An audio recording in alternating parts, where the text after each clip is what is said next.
للہ ملک السماوات والارض یخلق ما یشاء یہب لمن یشاء اناثا ویہب لمن یشاء الذکور او یزوجہم ذکرانا واناثا ویجعل من یشاء عقیما انہ علیم قدیر۔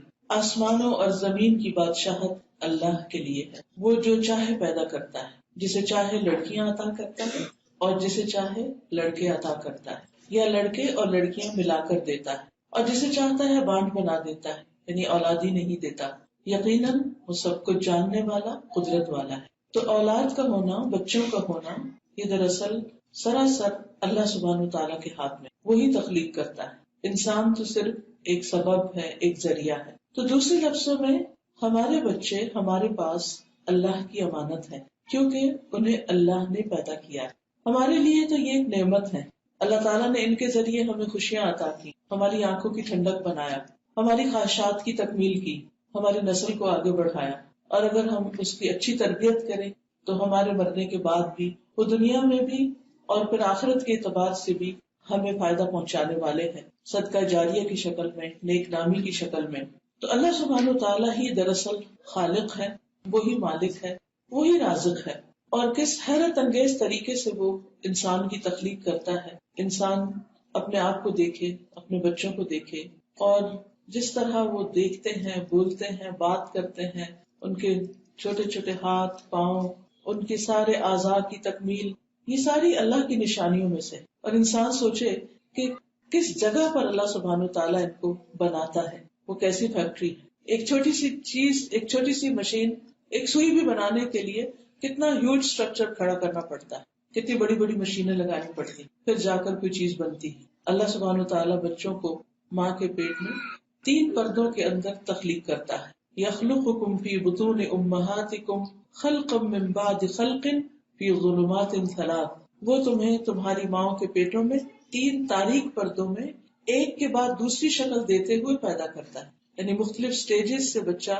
ایک کمپلیٹ شکل لے کر دنیا میں آتا ہے، اور جب وہ آتا ہے تو سب خوش ہو جاتے ہیں۔ آپ دیکھیے کہ اللہ سبحانہ تعالیٰ نے اولاد کے آنے کی خبر کو قرآن مجید میں خوشخبری قرار دیا ہے۔ ہم جانتے ہیں کہ حضرت زکریا علیہ السلام کی اولاد نہیں تھی، اور انہوں نے ایک طویل عرصے تک دعائیں مانگی تھی اللہ تعالیٰ سے، تو اللہ تعالیٰ نے پھر ان کی دعا سن لی اور فرمایا یا زکریا انا نبشرک بغلام اسمہ یحییٰ، اے زکریا ہم آپ کو ایسے لڑکے کی خوشخبری دیتے ہیں جس کا نام یحییٰ ہوگا۔ اس کا نام بھی اللہ سبحانہ تعالیٰ نے خود ہی رکھ دیا۔ اور پھر اسی طرح ہم دیکھتے ہیں کہ ابراہیم علیہ السلام کو جب بیٹے کی خوشخبری دی گئی تو فرشتے ان کے پاس خبر لے کر آئے۔ اذ دخلوا علیہ فقالوا سلاما، جب وہ ان پر داخل ہوئے تو انہوں نے کہا سلام۔ قال انا منکم وجلون، ابراہیم کہنے لگے کہ ہم تو تم سے ڈرنے والے ہیں۔ قالوا لا توجل، فرشتوں نے کہا ڈرو نہیں، انا نبشرک بغلام علیم، بے شک ہم تمہیں ایک بہت علم والے لڑکے کی خوشخبری دیتے ہیں۔ قال ابشرتمونی علی ان مسنی الکبر فبما تبشرون، اس نے کہا کیا تم مجھے اس کے باوجود خوشخبری دے رہے ہو کہ مجھے بڑھاپا آ گیا ہے؟ تو کس بات کی خوشخبری دے رہے ہو؟ کیا واقعی اولاد کی خوشخبری؟ کہ انہیں یقین نہیں آ رہا تھا۔ قالوا بشرناک بالحق فلا تکن من القانتین، انہوں نے کہا ہم تمہیں حق کی خوشخبری دیتے ہیں، حق کے ساتھ، بالکل سچی بات کی، آپ نا امید نہ ہو۔ قال ومن یقنط من رحمت ربہ الا الضالون، تو انہوں نے کہا کہ گمراہوں کے سوا اپنے رب کی رحمت سے کون نا امید ہوتا ہے۔ تو آپ دیکھیے کہ ان دونوں آیتوں سے ہمیں یہ بات پتہ چلتی ہے کہ اولاد کا ملنا، اولاد کا دنیا میں آنا ایک خوشخبری ہے، گڈ نیوز ہے۔ ایون جب ایک عورت کنسیو کرتی ہے بچے کو تو اس کو بھی گڈ نیوز بتایا جاتا ہے۔ تو جو بچہ اتنی اچھی خبر کے ساتھ دنیا میں آتا ہے پھر اس کا ہم پر کیا حق ہو سکتا ہے کہ کس طرح ہم انہیں پالیں، کس طرح ان کی تربیت کریں، کس طرح ان کی کیئر کریں، کس طرح ان کا خیال رکھیں، کیونکہ وہ ہمارے لیے ایک اچھی خبر لے کر آئے۔ نبی صلی اللہ علیہ وسلم نے حضرت حسن اور حسین کے بارے میں فرمایا کہ یہ دونوں میری دنیا کے پھول ہیں، انہیں پھول کہا۔ تو بچے واقعی ہمارے لیے پھولوں کی طرح ہیں۔ بچوں کو پھول کہنے کا مطلب کیا ہے؟ پھولوں سے ہم کس طرح معاملہ کرتے ہیں، کتنی احتیاط سے ان کو پک کرتے ہیں، کتنے احتیاط سے ان کو رکھتے ہیں، ان کو سجاتے ہیں، اور ان کو سخت ہاتھ نہیں لگاتے، ان کے ساتھ احتیاط کا معاملہ کرتے ہیں اور ان کی پوری کیئر کرتے ہیں، کیونکہ اگر کیئر نہ کی جائے تو کیا ہوتا ہے؟ پھول مرجھا جاتے ہیں، جھڑ جاتے ہیں، ضائع ہو جاتے ہیں، ہمارے لیے خوشی کا باعث نہیں بنتے. اسی طرح جب تک بچے ہماری زندگی میں ہوں وہ پھولوں کی طرح ہمیں خوش کرتے رہتے ہیں اپنی معصوم ننھی ننھی حرکتوں کے ساتھ. لیکن جیسا کہ آپ نے دیکھا ہوگا کہ پھولوں کے ساتھ کانٹے بھی ہوتے ہیں. جو شخص پھولوں کو انجوائے کرنا چاہتا ہے اس کو کانٹوں سے پھر بچنا چاہیے، اور اس بات کو ایکسپیکٹ کرنا چاہیے کہ پھولوں کے ساتھ کانٹے تو ہوں گے. اس لیے بچوں کی پیدائش کے ساتھ ہی ماں کی بہت سی ذمہ داریاں بڑھ جاتی، باپ کی بھی بڑھتی ہیں، لیکن زیادہ تر چونکہ بچے ماں کے ساتھ بچپن میں وقت گزارتے ہیں تو ماں کی ذمہ داریاں کئی گنا زیادہ بڑھ جاتی. اور اس میں سے بچوں کے کچھ کام ایسے بھی ہوتے ہیں جو تکلیف دہ ہوتے ہیں. لیکن کبھی ہم نے کانٹوں کی وجہ سے پھولوں کو ناپسند کیا، یا کبھی ان کو کہا کہ ہم تو گھر میں نہیں لائیں گے، ان کے ساتھ کانٹے ہیں؟ نہیں. کوئی بھی ہمیں پھول دے یا ہم خود خریدیں یا کہیں دیکھیں تو ہم ان کی طرف متوجہ ہوئے بغیر رہ نہیں سکتے. اللہ کی قدرت بھی یاد آتی ہے، اور ان کی نرمی اور ملائمت بھی، اور ان کی خوبصورتی بھی، کیونکہ وہ ہمارے دل کو بہلانے کا ذریعہ بنتے ہیں. اسی طرح اولاد کو آنکھوں کی ٹھنڈک بھی کہا گیا ہے، اور یہ اس وقت آنکھوں کی ٹھنڈک ہوتی ہے جب ہم اس کی اچھی تربیت کرتے ہیں. ان باتوں کے کہنے کا مطلب یہ ہے کہ ہم اپنے بچوں کی قدر کریں، ہم ان کو امپورٹنس دیں، ہم ان کو اچھی تربیت دیں، ان کو اچھا انسان بنائیں، ان کو اچھا مسلمان بنائیں. اور یہ کام وہی کر سکتا ہے جو کرنا جانتا ہوں، کیونکہ اچھی مائیں اچھی نسلیں. اور پھر یہ تعلق دو طرفہ بھی ہوتا ہے. اس لیے اس تربیت میں ہمیں اللہ سبحانہ تعالیٰ سے دعا بھی مانگنی چاہیے کہ ربنا ہب لنا من ازواجنا وذریاتنا قرۃ اعین واجعلنا للمتقین اماما. اے اللہ ہمیں ہمارے ازواج اور ہماری اولادوں سے آنکھوں کی ٹھنڈک عطا کہ ہم انہیں جب دیکھیں ہمارا دل خوش ہو جائے، انہیں دیکھ کر جلے اور پڑے نہیں، وہ ہمارے لیے پریشانیوں کا باعث نہیں ہو بلکہ ہماری آنکھوں کی ٹھنڈک ہو. اس لیے زندگی کا کوئی دن ایسا نہ جائے کہ جس میں آپ یہ دعا نہ مانگیں. ہر ماں باپ کو یہ دعا لازماً آنی چاہیے، اور صرف آنی ہی نہیں چاہیے بلکہ پڑھنی بھی چاہیے. تو قبولیت کی گھڑیوں میں یہ دعا ضرور مانگا کریں، کیونکہ یہ اولاد دنیا میں بھی آپ کی آنکھوں کی ٹھنڈک ہے اور مرنے کے بعد آپ کے لیے صدقہ جاریہ ہے. رسول اللہ صلی اللہ علیہ وسلم نے فرمایا جب انسان مر جاتا ہے تو 3 اعمال کے علاوہ اس کے سارے اعمال کا سلسلہ ختم ہو جاتا ہے، منقطع ہو جاتا ہے. وہ اعمال ہیں صدقہ جاریہ، اچھی جگہ مال خرچ کرنا جو مرنے کے بعد بھی انسان کے لیے ثواب کمانے کا ذریعہ ہو، وہ علم جس سے فائدہ اٹھایا جائے، یا نیک اولاد جس کے لیے دعا کرے. نیک اولاد تو اولاد کو بچپن سے ہی اچھی تربیت دینا کہ وہ بڑے ہو کر نیک ثابت ہوں، نیک بنے، یہ بہت ضروری ہے. کیونکہ ہمارے مرنے کے بعد اور تو کوئی ہمیں یاد رکھے گا یا نہیں، لیکن بچوں کو بہرحال اپنے ماں باپ ان کی مہربانیوں کی وجہ سے ضرور یاد آتے ہیں. اور صرف یاد کر لینا ہی کافی نہیں بلکہ ماں باپ کے لیے دعائیں مانگنا ضروری ہے. لیکن اگر ہم اپنے بچوں کو کوئی دعا سکھائیں گے ہی نہیں تو وہ ہمارے لیے کیا دعا مانگیں؟ اگر ہم ان کی کوئی دینی تربیت کریں گے ہی نہیں تو انہیں کیا پتا کہ ہمارے ماں باپ کے حقوق ہم پر کیا ہیں اور ہماری ذمہ داریاں کیا ہیں. اس لیے ہمیں بہرحال ان کی اچھی تربیت کرنا ہے، یعنی دعا بھی اور کوشش بھی. اور پھر یہ کہ اولاد جو کہ خوشخبری بھی ہے اور انسان کے لیے ایسی انویسٹمنٹ ہے، ایسی بڑی چیز ہے کہ جو مرنے کے بعد اس کے لیے مسلسل ثواب میں اضافے کا ذریعہ. تو اس لیے ہمارے دین نے اس بات کو پریفر کیا ہے کہ بچے زیادہ ہوں.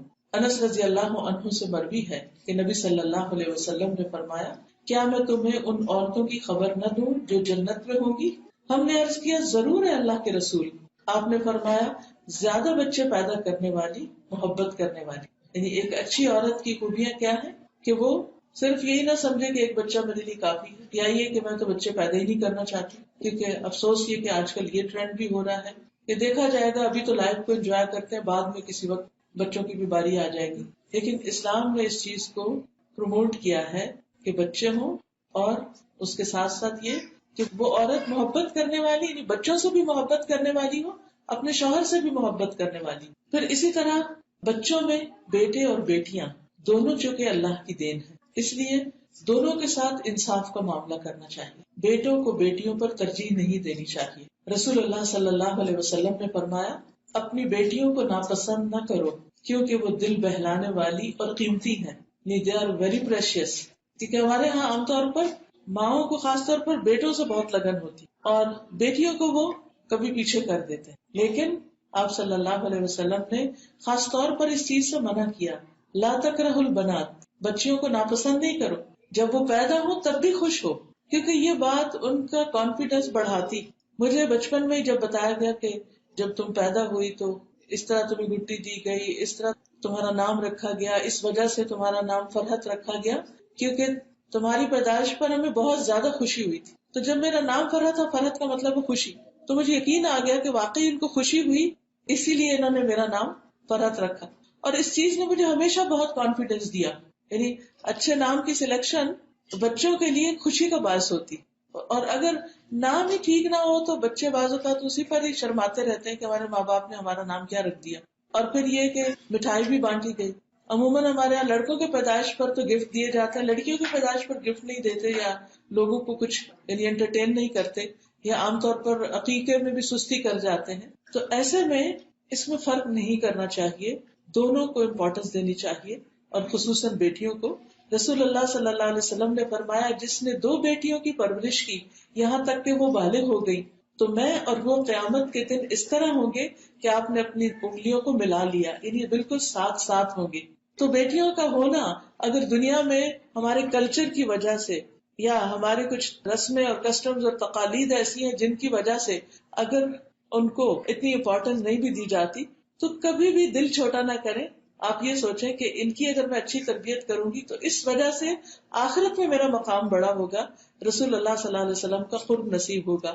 اسی طرح آپ نے یہ بھی فرمایا کہ جس شخص کی 3 بچیاں ہوں وہ ان پر صبر کرے تو وہ انہیں محنت کر کے کھلائے، انہیں پلائے اور انہیں پہنائے، یعنی خوشی سے ان کی ساری ضروریات پوری کرے، اچھے کپڑے لے کر دے، یعنی ان کی پسند کی چیزیں. تو یہ بچیاں اس کے لیے جہنم کی آگ سے رکاوٹ بن جائیں گی، یعنی اس کو جہنم میں نہیں جانے دیں گی، اس کے لیے ایک ذریعہ ہوں گی جنت میں لے جانے کا.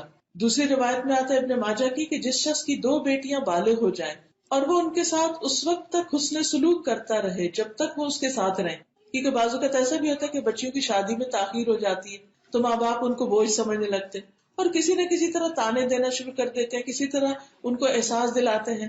پھر وہ بچیاں بہت ہی اپسیٹ ہوتی ہیں، پریشان ہوتی ہیں، اور یعنی کہ سخت ذہنی کوفت اور نفسیاتی امراض کا شکار ہو جاتی ہیں. تو جب تک ان کی شادی نہیں ہوتی وہ والدین کے ساتھ رہیں تو والدین ان کے ساتھ اچھا سلوک کرتے رہیں. یا فرمایا کہ یا وہ شخص ان کے ساتھ رہے، یعنی اگر کسی ایسی جگہ پر ہیں کہ باپ کو ان کے پاس جا کے رہنا پڑتا ہے یا ماں کو، کیونکہ بعض اوقات ماں باپ میں سے کوئی ایک فوت ہو جاتا ہے یا ڈیورس ہو جاتی ہے یا کوئی بھی ایسی مشکل ہوتی ہے کہ باپ نوکری کمائی کے لیے کسی دوسرے ملک گیا ہوا ہے تو ماں کو اکیلے دیکھنا پڑتا ہے، یا ماں کسی وجہ سے کہیں اور ہے تو باپ کو دیکھنا پڑتا ہے. تو ایسی صورت میں آپ نے فرمایا کہ جب تک وہ اس کے ساتھ رہے یا وہ شخص ان کے ساتھ رہے تو وہ اسے ضرور جنت میں داخل کریں گے. تو آپ دیکھیے کتنی بڑی خوشخبری ہے بچیوں کو پالنے کی اور ان پر انویسٹ کرنے کی، ان کو اچھی تعلیم دینے کی اور ان کو اچھی تربیت دینے کی. اس لیے خوشی خوشی ان پر خرچ کرے، کیونکہ ہمارے کلچر میں بعض اوقات یہ بھی ہوتا ہے کہ بچیاں تو پرائے گھر کی ہیں، دوسروں کی امانت ہے، اس لیے ہم ان پر کیوں خرچ کریں، اور یا کرتے بھی ہیں تو ان کو تانے دیتے رہتے ہیں. تو ان چیزوں سے بچنا چاہیے تاکہ بچیوں کے اندر کسی بھی قسم کا احساس کمتری نہ ہو، بلکہ وہ بھی پورے اعتماد کے ساتھ آگے بڑھیں اور واقعی وہ اپنی عملی زندگی میں پریکٹیکل لائف میں بہترین مدد اور بہترین کام کر سکیں جو بھی اللہ تعالیٰ ان کے حصے میں رکھے. پھر اسی طرح ہمیں یہ بات یاد رکھنی چاہیے کہ کوئی بھی ریلیشن شپ یک طرفہ نہیں ہوتا. ہر ریلیشن شپ میں کچھ حقوق ہوتے ہیں، کچھ فرائض ہوتے ہیں، دونوں کی کچھ نہ کچھ ذمہ داریاں ہوتی ہیں. تو اولاد کے بھی حقوق ہیں اور ماں باپ کے بھی حقوق ہیں، اور کوئی بھی ریلیشن شپ اسی وقت زیادہ خوشگوار اور خوبصورت ہوتا ہے جب دونوں ایک دوسرے کا حق سمجھے. عام طور پر ماں باپ تو اپنے بچوں کا حق سمجھتے ہیں، لیکن بچے بہت دفعہ اس کو فار گرانٹیڈ لے لیتے ہیں اور ماں باپ کو اپنی ذمہ داری نہیں سمجھتے، یا پھر اگر کبھی ذمہ داری ان کی آ جائے تو اس پر بددل ہوتے ہیں. تو آپ دیکھیے کہ اگر انسان اپنے بچپن کو یاد رکھے کہ کس طرح ماں باپ نے چھوٹے ہوتے ہوئے پالا اور ہر چیز کا خیال رکھا، تو بڑے ہو کر اگر کبھی ماں باپ کا کچھ خیال رکھنا پڑے تو انسان خوشی خوشی ان کاموں کو کرے بلکہ اپنی سعادت سمجھے. تو رسول اللہ صلی اللہ علیہ وسلم کی تعلیمات سے ہمیں یہ پتہ چلتا ہے کہ جیسے والدین کے اولاد پر حقوق ہیں ایسے ہی اولاد کے والدین پر بھی حقوق ہیں. آپ صلی اللہ علیہ وسلم نے فرمایا وَإِنَّ لِوَلَدِكَ عَلَيْكَ حَقًّا، اور یقیناً تمہارے بچوں کا تم پر حق ہے. اور پھر اولاد کے بارے میں قیامت کے دن سوال بھی کیا جائے گا کہ ان کا کیسے خیال رکھا، ان کی کیسی تربیت کی. یعنی صرف یہ نہیں ہے کہ ہماری ذمہ داری صرف ان کو کھلانا پلانا یا کچھ ایجوکیشن دلانا ہے، بلکہ ان کا اخلاق کیسا تھا، ان کا رویہ کیسا تھا، انہیں کیسا انسان بنا کر پروان چڑھایا. کیونکہ بعد کی زندگی جو ہوتی ہے، جب انسان انڈیپینڈنٹ ہوتا ہے تو اس میں بہت سی عادات وہ ہوتی ہیں انسان کی جو وہ بچپن سے لے کے چلتا ہے، اور بچپن میں تیاری کے زمانے میں جو کچھ وہ سیکھتا ہے کرتا ہے وہی پھر بڑے ہو کر اس کا آؤٹ پٹ ہوتا ہے ویسا ہی. اور ہسبینڈ وائف کے ریلیشن شپ میں بھی آپ دیکھیے کہ بعض اوقات جو ناچاکیاں ہو جاتی ہیں ان کی وجہ دونوں میں سے کسی ایک کی بیڈ ہیبٹس یا برا بہیویئر ہوتا ہے، اور وہ ایسا نہیں کہ اچانک ہی کوئی پیدا ہو جاتا ہے، وہ پیچھے سے ہی چلا آ رہا ہوتا ہے پیکج. اور عادات کا تبدیل کرنا، ہیبٹس کا چینج کرنا، یہ امپاسبل والی بات سمجھے. جیسے ایک روایت میں آتا ہے نا، اگر کوئی یہ کہے کہ پہاڑ اپنی جگہ سے ٹل گیا تو مان جاؤ، لیکن اگر کوئی کہے کہ کسی نے اپنی عادت بدل لی تو یہ نہیں مانو. یعنی یہ اتنا آسان نہیں. اس لیے بچپن سے ہی اگر بچوں کے اندر ڈسپلن ہو، عادات اچھی ڈالی جائیں، اپنی طرف سے انسان بھرپور کوشش کرے. پھر ہر بچہ ایک الگ انڈیویجول بھی ہے، اس کی اپنی منمانی اور مرضی بھی ہوتی ہے، لیکن ماں باپ اپنی ذمہ داری پوری کریں، کیونکہ ہم سے ہماری ذمہ داریوں کے بارے میں پوچھا جائے گا. عبداللہ بن مسعود سے روایت ہے کہ رسول اللہ صلی اللہ علیہ وسلم نے فرمایا، تم میں سے ہر شخص نگران ہے اور اس سے اس کی رعایا کے بارے میں سوال کیا جائے گا. امام لوگوں پر نگران ہے اور اس سے ان کے بارے میں پوچھا جائے گا. آدمی اپنے گھر والوں پر نگران ہے، اس سے ان کے بارے میں پوچھا جائے گا. عورت، اب یہاں عورت کی ذمہ داری، کیونکہ میرے سامنے آپ ہی بیٹھی ہے، عورت اپنے شوہر کے گھر اور اس کے بچے کی نگران ہے. تو یہ ذمہ داری ہمیں ہمارے دین نے دی ہے بچوں کی نگرانی کرنے کی، ان کو لک آفٹر کرنے کی، ان کی کیئر کرنے کی. اور فرمایا کہ اس سے ان کے بارے میں سوال بھی کیا جائے گا کہ اس نے یہ نگرانی کتنی صحیح ادا کی یا ان کے حقوق کتنے پورے کیے.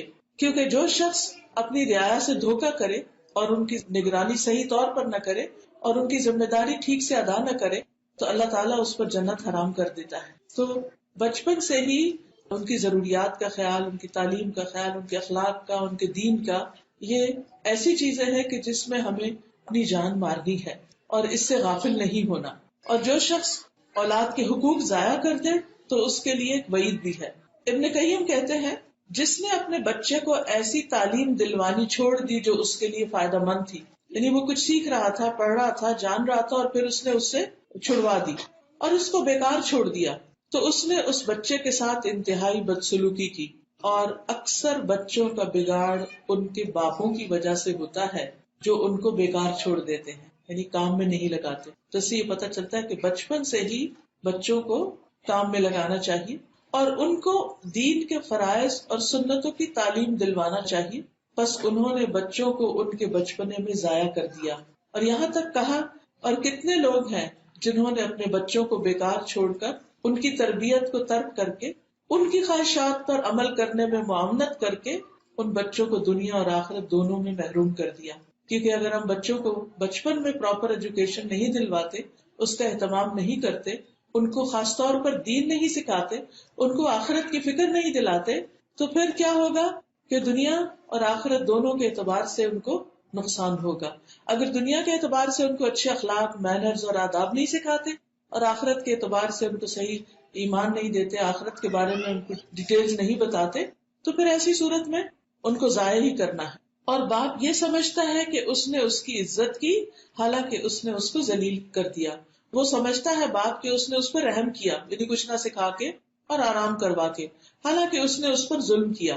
تو وہ اپنے بچے سے فائدہ اٹھانے سے محروم ہو گیا اور اپنے بچے کو بھی اس کی دنیا اور آخرت کے حصے سے محروم کر دیا. یہاں تک کہا کہ جب آپ بچوں میں بگاڑ کا حساب لگائیں گے تو اس کا اکثر حصہ آپ باپوں کی طرف سے دیکھیں گے. یعنی اگرچہ تربیت میں ماں کا ایک بہت بڑا حصہ ہے، لیکن باپ بہت بڑا ذمہ دار ہے، کیونکہ اصل نگران تو گھر کا وہی ہے. قرآن مجید میں آتا ہے، یا ایھا الذین آمنوا قوا انفسکم واہلیکم نارا، اے لوگوں جو ایمان لائے ہو، اپنے آپ کو اور اپنے گھر والوں کو آگ سے بچاؤ.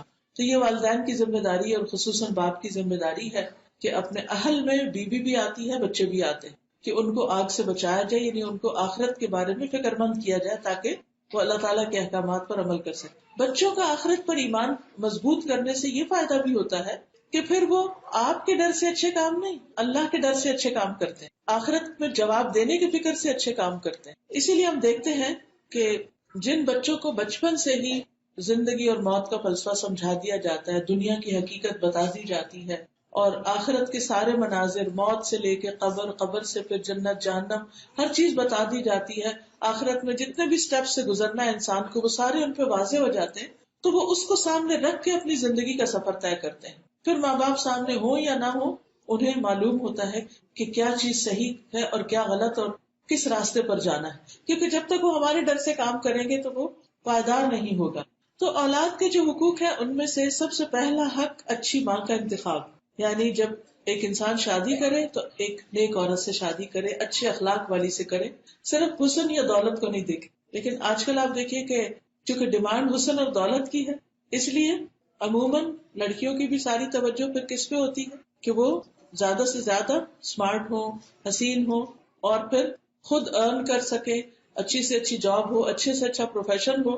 ان دو چیزوں کی دوڑ میں کیا چیز متاثر ہو جاتی؟ دین، آخرت کی فکر، اپنے فرائض اور ذمہ داریوں کو جاننے اور سیکھنے کا وقت وہ چلا جاتا ہے. تو اسی لیے کہا گیا کیونکہ بچوں کی تربیت اچھے رول ماڈلز کے بغیر ہو ہی نہیں سکتی.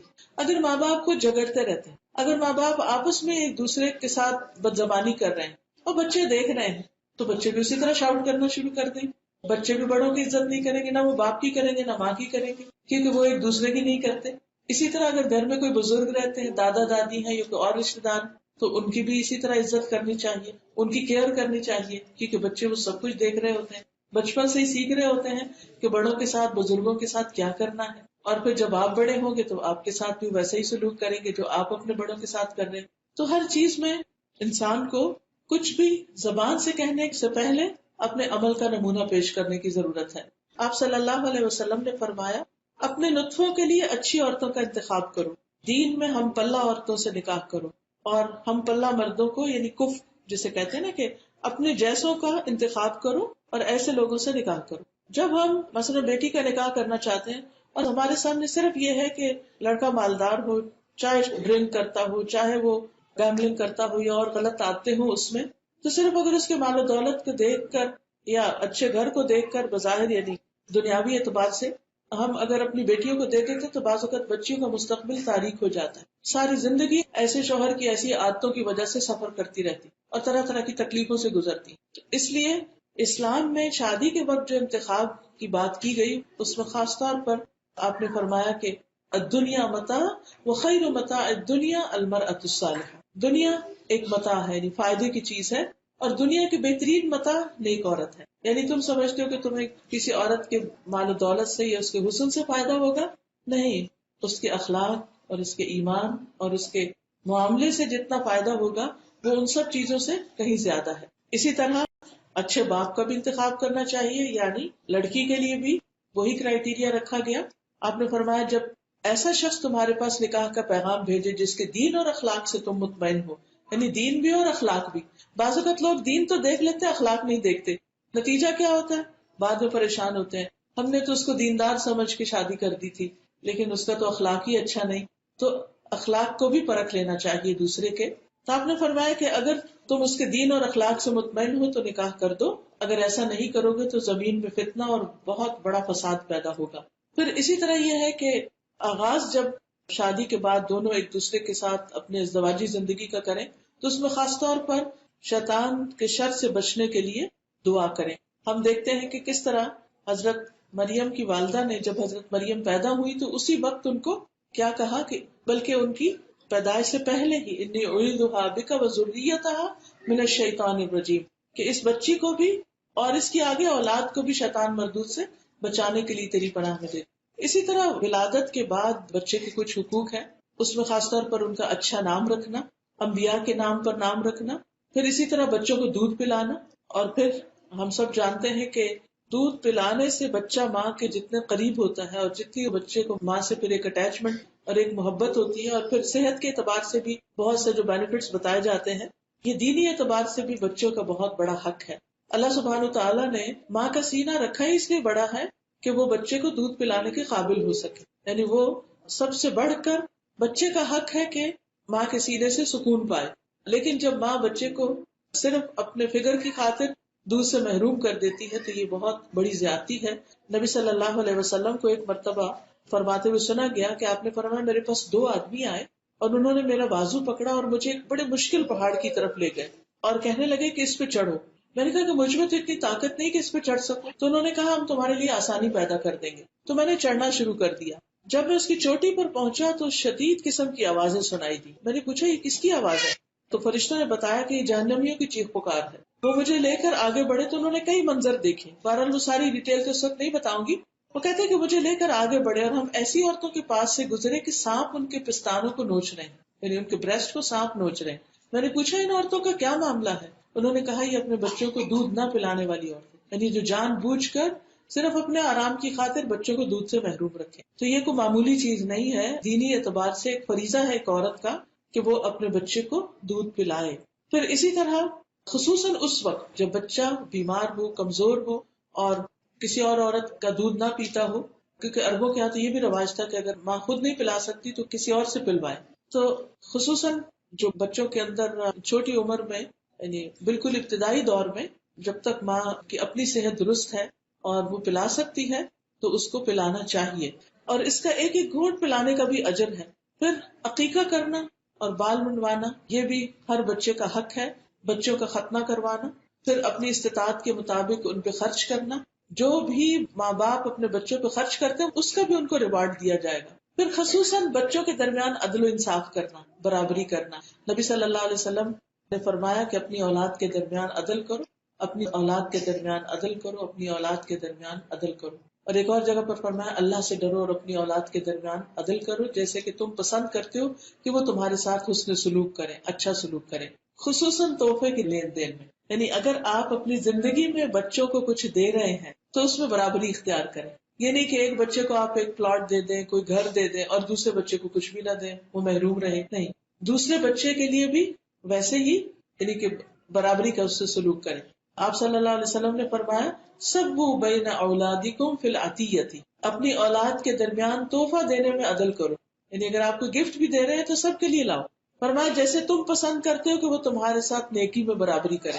اسی طرح پیار کرنے میں عدل، یعنی کہ ایک بچے کی طرف بہت رجحان ہو جائے اور ساری محبت اسی کے ساتھ اور دوسرے بچے کو اگنور کر دیا جائے. نہیں، بچوں کے اندر یہ کمپٹیشن نہیں آنا چاہیے اور ان کے اندر یہ احساس بھی نہیں ہونا چاہیے کہ میری ماں دوسرے کو زیادہ پیار کرتی. اگر بچے کبھی پوچھے بھی نا آپ مجھ سے زیادہ پیار کرتی ہے اس سے کرتی، تو دونوں کی کوئی نہ کوئی خوبی بتا دے اور یہ نہ کہے کہ نہیں میں اس سے کرتی ہوں، یا یہ جھوٹ نہ بولے کہ نہیں تم سے کرتی ہوں جبکہ دل میں ایسا نہ ہو. یہ قدرتی بات ہوتی ہے کہ انسان کا رجحان بعض اوقات یعنی ایک بچے کی طرف زیادہ ہو جاتا ہے، کبھی وہ زیادہ اوبیڈینٹ ہوتا ہے، کبھی اور کوئی کوالٹیز اس کے اندر ہوتی ہیں. تو انسان ہے، کمزور ہے.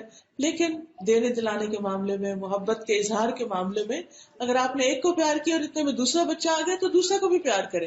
یہ نہیں کہ ایک کو آپ کرتے چلے جائیں اور دوسرے کو اگنور کریں. اسی طرح بعض اوقات آپ دیکھیے ماں باپ تو ایسا نہیں کرتے لیکن دادا دادی کر جاتے ہیں. وہ کسی ایک کو فیوریٹ بنا لیتے ہیں اور سارے گفٹ اس کے لیے ہوتے ہیں، ہر چیز اس کے لیے خرید کے لائی جا رہی ہے، ہر چیز اس کو ساتھ لے جاتے ہیں، اس کو سیر کراتے ہیں، اس کو آئس کریم کھلاتے ہیں، اس کے ساتھ بہت کچھ کر رہے تھے اور دوسرے جو ہیں وہ بےچارے منہ دیکھتے رہتے ہیں. تو بزرگوں کو بھی بچوں کے ساتھ عدل برتنا چاہیے کیونکہ اس سے بچوں میں آپس میں نفرت پیدا ہو جاتی، وہ ایک دوسرے سے جیلس ہونے لگتے ہیں. پھر اسی طرح اولاد کو کبھی بد دعا نہیں دینی چاہیے، یعنی کوئی پتہ نہیں کہ اس وقت قبولیت کی گھڑی ہو. نبی صلی اللہ علیہ وسلم نے خصوصاً فرمایا اپنی اولاد کو بد دعا نہ دو، کتنے بھی تنگ ہو، کتنے بھی پریشان ہو، وہ رلا دیں آپ کو، وہ آپ کو ناک چنے چبا دیں، لیکن آپ کیا کریں؟ اللہ تمہیں ہدایت دے، اللہ اس کو ہدایت دے، اللہ اس کو ایمان دے، اللہ اس کو تقویٰ دے، اللہ اس کو دنیا اور آخرت کی بھلائی دے. یعنی آپ نے بولنا ہی ہے نا کچھ تو اچھی باتیں بولنا شروع کر دیں. کیا پتا اس وقت جو آپ کا دل دکھا ہوا اور منہ سے اچھے الفاظ آپ کے نکلیں گے تو بچہ اچھا ہی ہو جائے. کیونکہ آپ دیکھیے کہ عام حالات میں بچوں کے لیے بس نارمل سی دعائیں کرتے ہیں، اللہ سب کو نیک بنا، یہ کر وہ کر، لیکن جب بچہ تنگ کرتا ہے نا تو اس وقت جو دعا نکلے گی نا دل سے رو کر وہ کچھ اور ہی ہوگی. اس وقت پھر اچھی اچھی دعائیں ان کے لیے کریں. پھر اسی طرح بچوں کی تعلیم و تربیت اور اس میں سب سے پہلے توحید سکھانا. لقمان نے اپنے بیٹے کو کچھ نصیحتیں کی تھی، اس پر لیکچرز بھی ہیں میرے اور آپ قرآن مجید میں اس کی تفسیر بھی پڑھ سکتے ہیں. سورۃ لقمان کی آیت نمبر 13 میں وَإِذْ قَالَ لُقْمَانُ لِابْنِهِ وَهُوَ يَعِظُهُ يَا بُنَيَّ لَا تُشْرِكْ بِاللَّهِ إِنَّ الشِّرْكَ لَظُلْمٌ عَظِيمٌ. یہ ہے پہلا سبق جو ہمیں اپنے بچوں کو سکھانا ہے. قُلْ هُوَ اللَّهُ أَحَدٌ. ہم رٹوا تو دیتے ہیں قُلْ هُوَ اللَّهُ أَحَدٌ، لیکن اس کا مطلب نہیں بتاتے کہ اللہ کون ہے. اور اس کی ایک بڑی وجہ ہوتی ہے کہ ہمیں خود بھی نہیں پتا ہوتا. تو والدین کو چاہیے کہ خود بھی علم حاصل کرتے رہیں، سیکھتے رہیں. پیرنٹنگ کے لیے بہترین ٹپ یہی ہے کہ پیرنٹنگ سیکھے. یہ سیکھنے سے آتی ہے، آبزرویشن سے آتی ہے، اور پھر کرنے سے آتی ہے. تو ان میں خاص طور پر سب سے پہلے ان کا عقیدہ درست کرنا، کیونکہ اللہ سبحانہ تعالیٰ شرک کو معاف نہیں کرے گا. حضرت عبداللہ بن عباس سے مروی ہے کہ ایک دن میں رسول اللہ صلی اللہ علیہ وسلم کے پیچھے سوار تھا، تو آپ نے فرمایا اے لڑکے، اور اس وقت تو 8-10 سال کے تھے، چھوٹے تھے. فرمایا اے لڑکے، میں تجھے چند کلمات سکھا رہا ہوں. جیسے ہم بچوں کو اسکول لے کے جا رہے ہیں، چھوڑنے جا رہے ہیں، تو کہاں بٹھاتے ہیں ان کو؟ پچھلی سیٹ پہ. پیچھے ہمارے بیٹھے ہوتے ہیں، اور راستہ بھر ہم ان سے طرح طرح کی باتیں بھی کرتے ہیں، ان کے اسکول کی پروگرس پوچھتے ہیں اور کچھ باتیں کرتے ہیں. نبی صلی اللہ علیہ وسلم کے ساتھ بھی ابن عباس ان کے پیچھے ہی بیٹھے ہوئے تھے سواری میں، اور یہ سواری میں ان کو سکھایا جا رہا ہے اے لڑکے، میں تجھے چند کلمات سکھا رہا ہوں. وہ کیا ہے؟ اللہ کے احکام کی حفاظت کرو، اللہ تمہاری حفاظت کرے گا. یعنی نمازوں کی حفاظت، وضو کی حفاظت، اللہ کے احکام کی حفاظت کرو، تم اسے اپنے سامنے پاؤ گے، یعنی وہ تمہاری مدد کرے گا. جب مانگو اللہ سے مانگو، جب مدد چاہو اللہ سے مدد چاہو. بچوں کو کیا سکھایا جا رہا ہے؟ کیا سکھانا چاہیے بچوں کو؟ جب مانگو اللہ سے مانگو. چھوٹی چھوٹی چیزیں، بالکل چھوٹے چھوٹے جب ہو، جب سے دعا مانگنا سکھا دے، جب سے ذکر کرنا سکھا دے. چلے ہم اللہ سے دعا کرتے ہیں، اللہ تعالیٰ آپ ہمیں یہ دے. جب بچہ کو فرمائش کرے خاص طور پر، اس وقت کہیں چلے اللہ تعالیٰ سے دعا کرتے ہیں، اللہ تعالیٰ مجھے اچھے سے شوز دے، اچھے سے کھلونے، مجھے اچھے سے کھلونے چاہیے. اور کھلونوں کے بارے میں بھی آپ دیکھیں کہ حضرت عائشہ رضی اللہ تعالیٰ عنہ ٹین ایجر ہو گئی تھی. غزوہ تبوک جو 9 ہجری میں ہوا تھا، اس وقت آپ دیکھیے کہ حضرت عائشہ کی عمر 16 یا 17 سال تھی. نبی صلی اللہ علیہ وسلم جو واپس تشریف لائے تو آپ نے دیکھا کہ گھر میں ہوا سے پردہ ہلا ہے، تو پردے کے پیچھے حضرت عائشہ کی گڑیا اور مختلف چیزیں کھلونے پڑے ہوئے. تو ان میں ایک گھوڑا بھی تھا اور اس کے پر تھے. تو آپ نے پوچھا عائشہ یہ کیا گھوڑے کے بھی پر ہوتے ہیں؟ ہنس کے کہنے لگی کہ آپ کو نہیں پتا کہ حضرت سلمان کے گھوڑے کے پر تھے. یعنی حضرت سلمان جو تھے وہ اللہ تعالیٰ نے ان کے ہوا مسخر کی تھی، تو گھوڑے پہ بیٹھ کے وہ ایک شہر سے دوسرے میں دن رات کا مہینوں کا فاصلہ وہ آرام سے طے کر لیتے. جہاز تو نہیں ہوتے تھے، لیکن اللہ نے گھوڑا ہی ان کے لیے جہاز بنا دیا. تو بہرحال اس سے یہ پتا چلتا ہے کہ بچے بڑے بھی ہو جائیں بعض اوقات تو وہ بچے ہی ہوتے ہیں، ان کے اپنے شوق ہوتے ہیں. یعنی ان کے لیے ایسی امپتی رکھیں، اس طرح سوچیں کہ ان کی نظر سے چیزوں کو دیکھا کریں، اپنی نظر سے نہیں.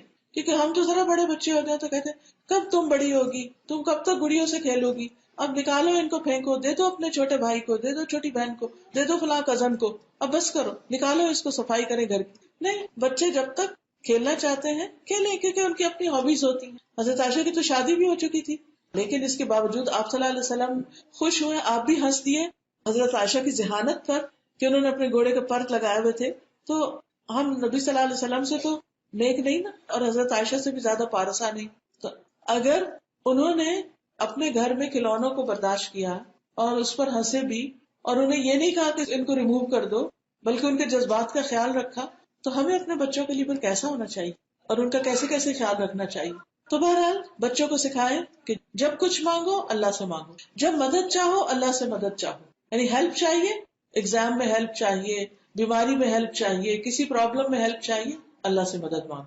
پھر بچے بڑے بھی ہو جاتے ہیں، جب شادی ہو جاتی ہے تو بعض اوقات اپنے پرابلم لے کے آپ کے پاس آ جائے. کبھی آپ بزی ہوتے ہیں، کبھی آپ دکھی ہوتے ہیں، کبھی آپ سننا نہیں چاہتے، تو انہیں شادی کے ساتھ ہی نصیحت کریں کہ بیٹا یہ زندگی خوشی کی بھی ہے لیکن اس میں مسائل بھی ہوتے ہیں. اب اگر کوئی مسئلہ پیش ہے تو اللہ سے دعا کرنا، اس مسئلے کے حل کے لیے اللہ سے دعا کرو. تو ان کو اللہ سے جوڑیں تاکہ وہ آپ پر ڈیپینڈ نہیں کریں، اللہ سبحانہ وتعالیٰ سے اپنا تعلق مضبوط رکھیں. پھر وہ کہتے ہیں اور جان رکھو اگر ساری دنیا مل کر بھی تمہیں کچھ فائدہ دینا چاہے، کچھ بھی فائدہ نہیں دے سکتی مگر وہ جو اللہ نے تمہارے لیے لکھ دیا. اور سب مل کے تمہیں نقصان دینا چاہے، کچھ بھی نقصان نہیں دے سکتے سوائے اس کے جو اللہ نے تمہارے لیے لکھ دیا. قلم اٹھا لیے گئے، صحیفے خشک ہو گئے. یعنی بچوں کو لوگوں سے بے نیازی سکھائیں کہ لوگوں پہ لالچ نہیں کریں، لوگوں پر توقع نہیں رکھیں کہ وہ ان کے لیے کچھ کرے، یا لوگوں کے ہاتھ میں جو بینیفٹس ہیں صرف ان کی طرف نہیں دیکھیں، خود کوشش کریں، محنت کریں. کیونکہ اگر کوئی بینیفٹ کرنا بھی چاہے گا تو جب تک اللہ کا اذن ہوگا نہیں ہو سکے گا. تو پھر اگین بات چلی جاتی ہے کہ اللہ ہی سے مدد مانگے. اسی طرح اگر کوئی پریشان کر رہا ہے تو اس پر بھی بچوں کا حوصلہ بڑھائے، کوئی تمہارا کچھ نہیں بگاڑ سکتا. بعض اوقات ایسا ہوتا ہے نا بچوں کے باہر کوئی لڑائی وڑائی ہو جاتی ہے، کچھ اس طرح کی چیزیں کہ جس میں انہیں فکر لاحق ہو جاتی، تو ایسے میں بھی ان کو اعتماد دے کہ اللہ کی ذات ہے ٹرسٹ کرنے کے لیے. اپنے اوپر توکل نہیں سکھائیں، اللہ پر توکل کرنا سکھائیں. پھر اسی طرح اپنے مرنے کے بعد بھی بچوں کی دین کی فکر کریں.